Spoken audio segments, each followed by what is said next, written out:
आज मैं बताने वाला हूँ ताइपिंग विद्रोह के बारे में। ताइपिंग विद्रोह चीन में तत्कालीन मंचू वंश की अयोग्यता और निर्बलता के विरोध में और साथ ही साथ विदेशी उपनिवेशवाद और साम्राज्यवाद के विरोध में ताइपिंग विद्रोह हुई थी।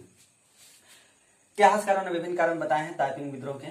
ताइपिंग विद्रोह जो है चीन में 1851 ईस्वी में होती है और पहला कारण में है चीन में विद्रोह की परंपरा। तत्कालीन समय में मंचू वंश स्थापित की थी चीनी सम्राट या चीनी सत्ता में, तो शासन व्यवस्था में भ्रष्टाचार फैली और शासन की असफलता के कारण ही तत्कालीन जनता द्वारा चीन में विद्रोह हुए थे। चीन में कन्फ्यूशियस विचारधारा या कन्फ्यूशियसवाद की विचारधारा प्रचलित थे। इसके अनुसार कि जब कोई शासक अपनी शक्ति खो देती है तो समझ लेना चाहिए कि ईश्वर ने अपनी शक्ति वापस ले ली है। इस तरह के विचार से जो प्रबल थे जनता में, तो विद्रोह होना स्वाभाविक था, क्योंकि तत्कालीन मंचू वंश जो है अयोग्य और निर्बल था। और साथ ही साथ देखते हैं कि 1796 से 1803 में श्वेत कमल विद्रोह भी तत्कालीन समय में पश्चिम चीनी प्रांत के अंतर्गत हुई थी। इस प्रकार विद्रोहों की परंपरा भी ताइपिंग विद्रोह के कारणों में से एक कारण है। दूसरा है परवर्ती मंचू शासन की दुर्बलता। मंचू शासक जो पहले बने शासक जो है शक्तिशाली और ठीक ढंग से शासन चलाए, लेकिन बाद में परवर्ती शासक जो है बहुत ही निर्बल और अयोग्य साबित हुए। सियन फेंग तत्कालीन समय में शासक बने, लेकिन जैसे ही सियन फेंग शासक बनते हैं तब तत्कालीन जनता द्वारा ये कहा गया कि मंचू वंश को उखाड़ फेंको, क्योंकि मंचू वंश चीनी हंता है। इस प्रकार के विचार प्रचलित होने लगी। और दूसरी तरफ यह कहा जाने लगा कि मंचू शासन को उखाड़ फेंको, मिंग शासन की स्थापना करो। इस प्रकार मंचू शासकों की दुर्बलता के कारण भी यह ताइपिंग विद्रोह देखने को मिलती है। तीसरा है आंतरिक अव्यवस्था। तत्कालीन समय में मंचू शासन के अंतर्गत प्रशासन में अव्यवस्था, सैनिकों में सैनिक अधिकारियों में विलासिता प्रचलित थी। तत्कालीन शासक के कमजोर के कारण प्रशासन और सैनिकों में भी विलासिता उत्पन्न हो गई थी और इसी कारण चावल के निर्यात को लेकर हुनान प्रांत में विद्रोह हुआ। साथ ही साथ फार्मोसा, क्वांतुम आदि में भी विद्रोह उत्पन्न होने लगी। इस प्रकार देखते हैं कि आंतरिक अव्यवस्था तत्कालीन समय में प्रचलित थी। तीसरा है सामाजिक आर्थिक असंतोष। तत्कालीन चीनी समाज में दो समाज जो है दो गुटों में विभाजित हो चुकी थी।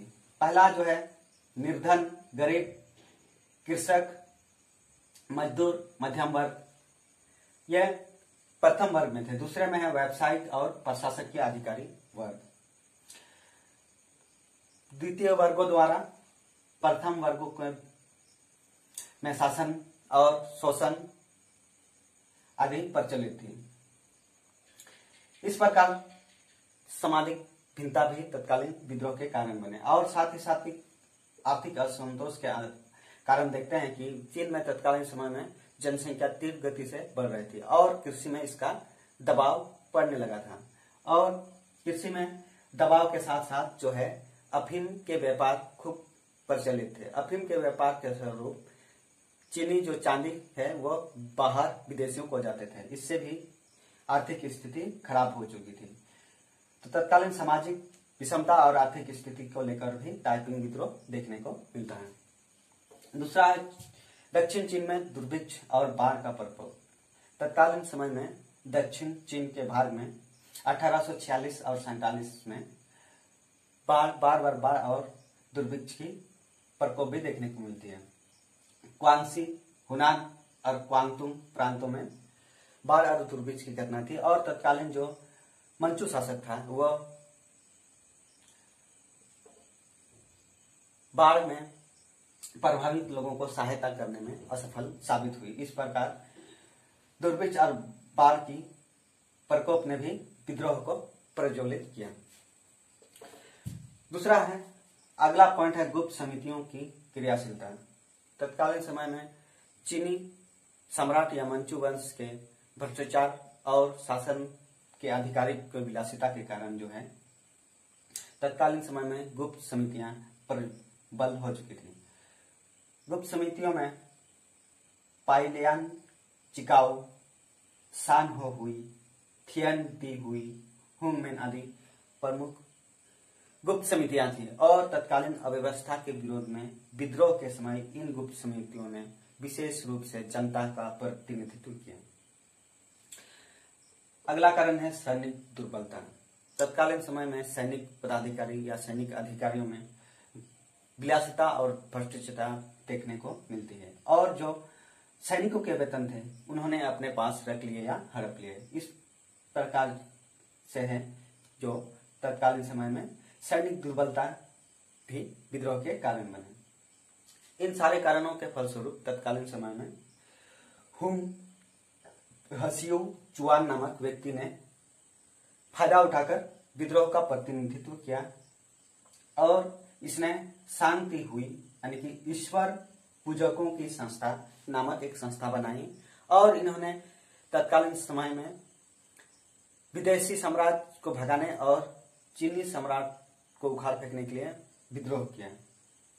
लेकिन मंचू शासक भी ये चाहता था कि विद्रोह को दबाया जाए, लेकिन वो विद्रोह दबाने में असफल रहे।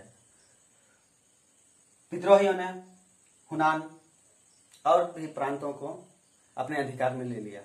इस प्रकार विदेशी जो है इंग्लैंड, फ्रांस, रूस और अमेरिका, इन्होंने मंचू शासक के समक्ष एक प्रस्ताव रखा कि चीन शासक या चीनी सम्राट विदेशी को 30 लाख तायल दे तो वह विद्रोह का दमन कर देंगे। इस प्रकार चीनी सम्राट ने विदेशों के साथ समझौता कर लिया और विदेशी शक्तियों ने तत्कालीन विद्रोह को दबा दिया या उसको कुचल दिया। इस प्रकार विद्रोह की असफलता के कारण 1864 में हुंग हसियो चुआन जो है असफलता के कारण आत्महत्या कर लेता है। इस प्रकार ताइपिंग विद्रोह जो 1851 में हुई थी वो असफल हो जाती है। तत्कालीन चीनी सम्राट या अयोग्य मंचू